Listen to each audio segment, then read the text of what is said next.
Welcome to Life Happens, where Texans come to protect their legacy and prepare for the second half of life. Join your host, attorney Kim Hegwood of Your Legacy Legal Care, and our weekly guest as we navigate the challenges that emerge as life happens. Now here's your host, Kim Hegwood.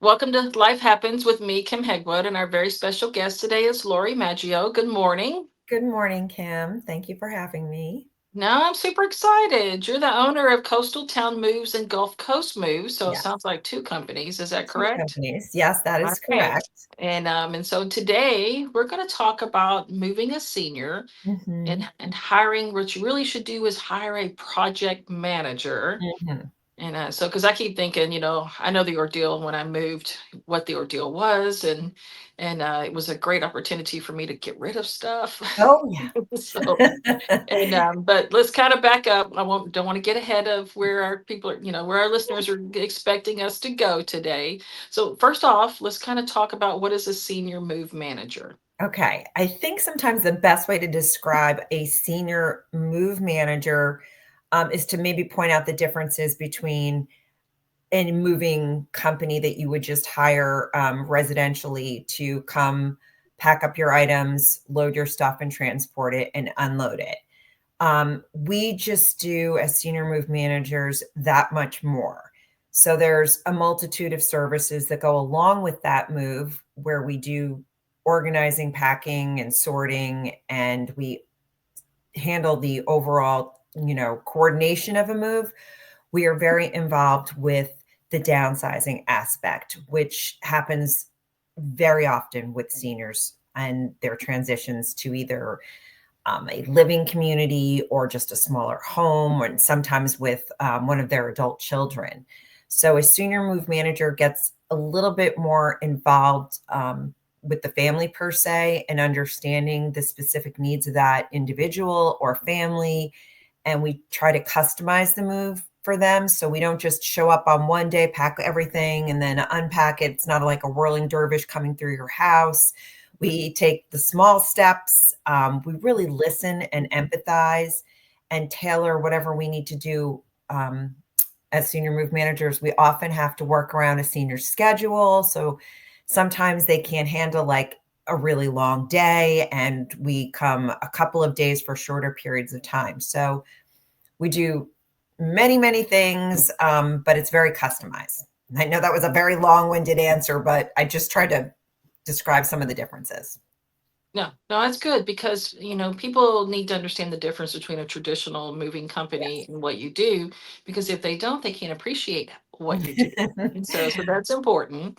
And so, are you a member of the National Association of Senior Move Managers? Yes, I am. And that is a great organization. I Tell us highly about it. recommend that organization for anyone. Well, they're a national governing body, and we, as members, get to have continuing education and certifications towards, our credibility.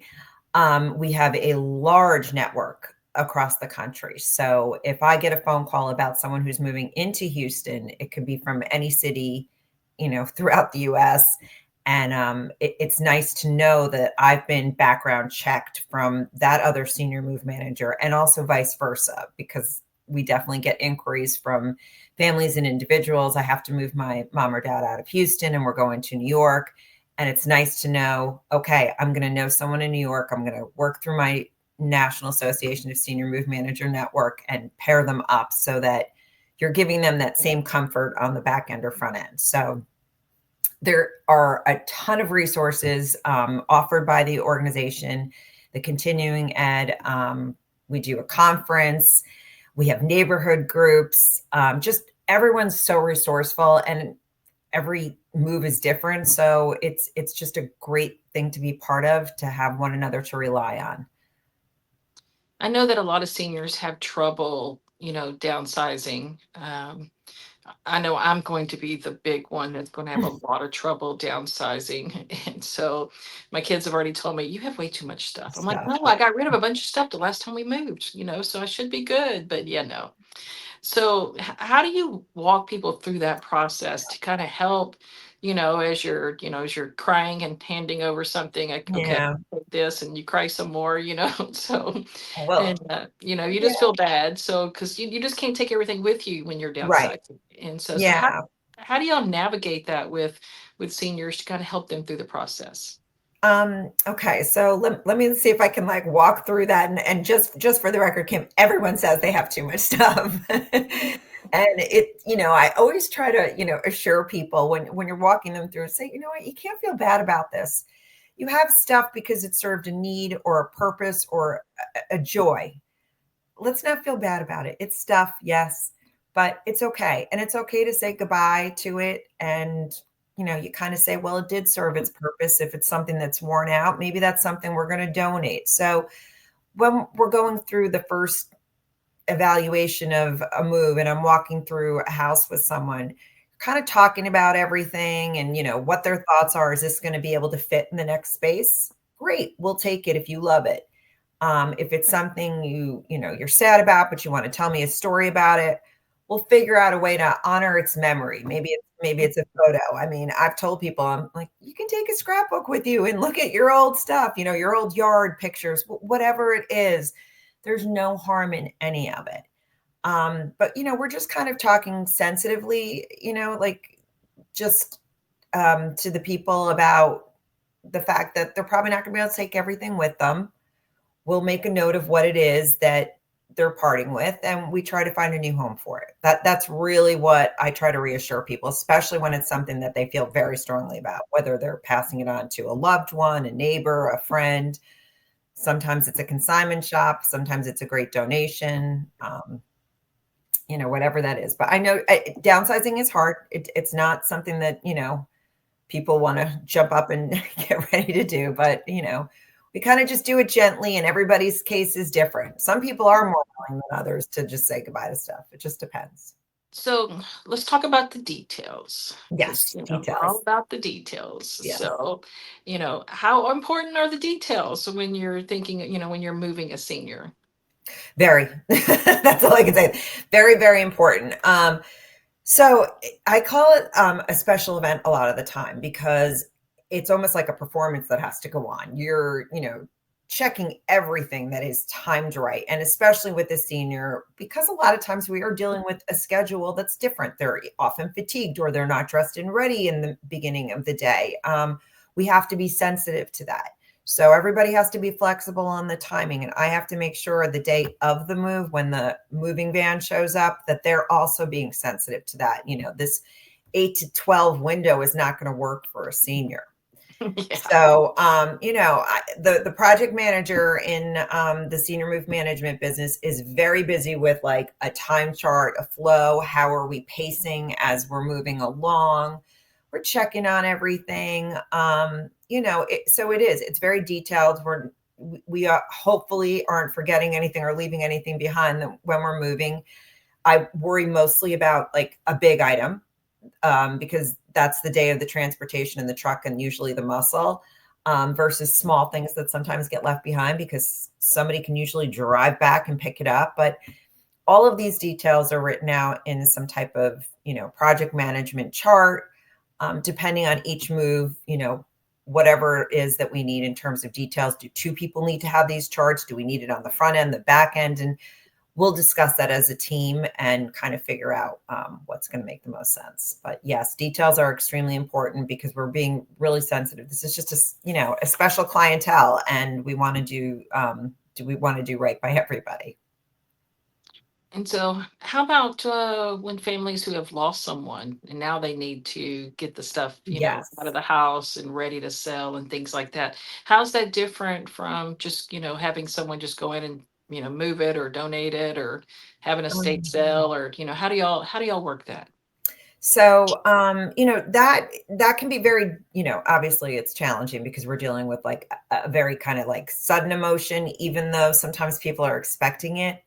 It doesn't matter. At the end of the day, it's a passing, and there's a lot of, unexpected things that can arise.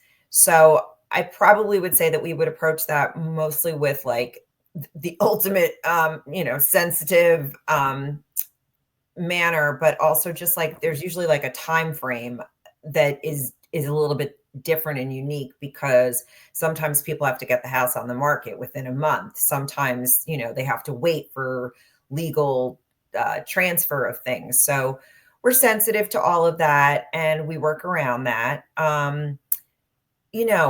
In those cases, I'm also wondering, is there a financial aspect to this where, people really need to recoup something? We'll work with an estate company.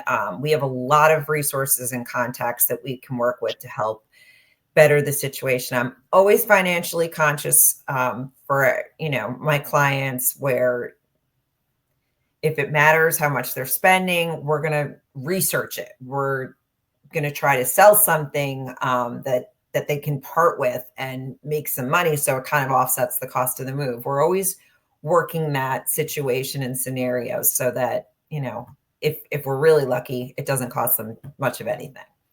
So the death of a loved one is always hard. It can be a daunting task, but we have done it. And, we like to be there for people and let them know that they're not alone on the journey of the transition. So I usually ask guests on the show, because you've set up businesses to do a very specific thing, and there's always a story. Yeah. So what made you decide to do this particular type of moving company? Okay. Well, I guess, how I came to do it started with my own personal experiences. I had moved around a lot for my husband's job. He's not in the military or anything like that, but it was a lot of emotion tied with moving around away from family towards family. That's a big factor for people, and especially seniors. So, I kind of got it in my head that some experiences were just better than others. And moving is considered one of the most stressful things a person can go through in their life. It's their home. It's your attachment. It's your base. It's a basic need is, home. And kept thinking there's got to be a better way than some of these stressful situations. Even for me at the time, I was capable, but it just, sometimes it just depended who showed up. And I kept thinking there's got to be a way that you can do this to avoid the stress in in this transition. So I started looking into it, and I ended up taking a course just to get back into the workforce after raising kids and having moved around a lot. And I thought, my God, I think I'm getting good at moving. So who needs help moving? And more like, than wow, anything, what a thought for career. You're like, I think oh I'm really yeah, good at moving. moving. I know I'm good at moving. I know, just it's sort of silly, but you know what?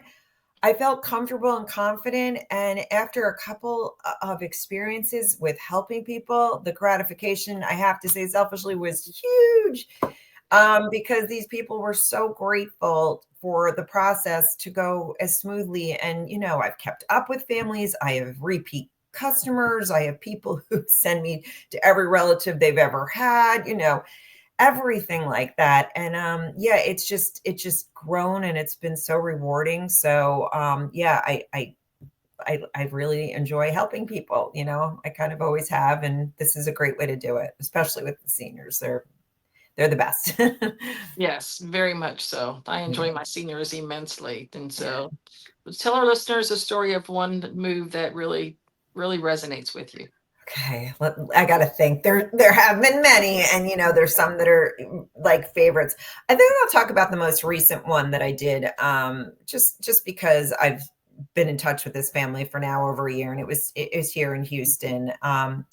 It was a widow who was starting to get a little extra lonely, and her one and only child lived out of state, across on the East Coast, and this child called me and said, could you come over and meet with my mom and I when I'm in town, and we'll walk through the house. My dad has passed, and let's just, kind of get a sense of what you do and all of that stuff. And it really, I guess, stuck with me because I ended up being a big resource for them. Her mom kind of started to lose her memory a bit, and I started to notice things when I was over there, kind of sorting with her and figuring out what she would want to take with her. And, I said, you may want to think about getting her evaluated and that type of thing. And I think it was a little bit of like the heart sickness of losing her husband, the fact that she knew she was moving, and it kind of can expedite. So she does have early onset Alzheimer's. And, I just tried to be super sensitive to all the things that she wanted to take with her. And this family was lovely to work with. They ended up taking her out of Houston for the summer, which was good for her health in many ways. And I ended up helping to prep the house to go on the market. So that involved some, household repairs and things, and bringing books to the library. And then I worked with their realtor to help get the house on the market and just made sure that the move was smooth overall. And they've been a lovely family. I've learned a lot about their culture, originally from India. And I've just had a nice, long lasting relationship with them. And so that was a special story here for me in Houston. Perfect. All right, Laurie, if somebody needs some help moving, how do they find you? Oh, yeah. Well, they can always call. I have a Connecticut area code 203-216-1376, because the original company Coastal Town Moves is in Connecticut. I moved to Texas in 2020. And you can always reach me via email, and it's Laurie, Laurie, at coastaltownmoves.com. And we have a website, www.gulfcoastmoves.net. So hopefully I explained that all well. You did great. So I appreciate, Laurie, having you on the show, and we look forward to having you on again soon. Okay. Thank you, Kim. I appreciate it. Take care. You as well. Thanks for tuning in to this week's episode of Life Happens with Kim Hegwood. Be sure to tune in every Thursday at 10 a.m. wherever you listen to your podcast as we navigate through the challenges that emerge as life happens. The content of this podcast does not establish an attorney-client relationship or constitute attorney-client privilege, legal, medical, financial, or any other professional advice.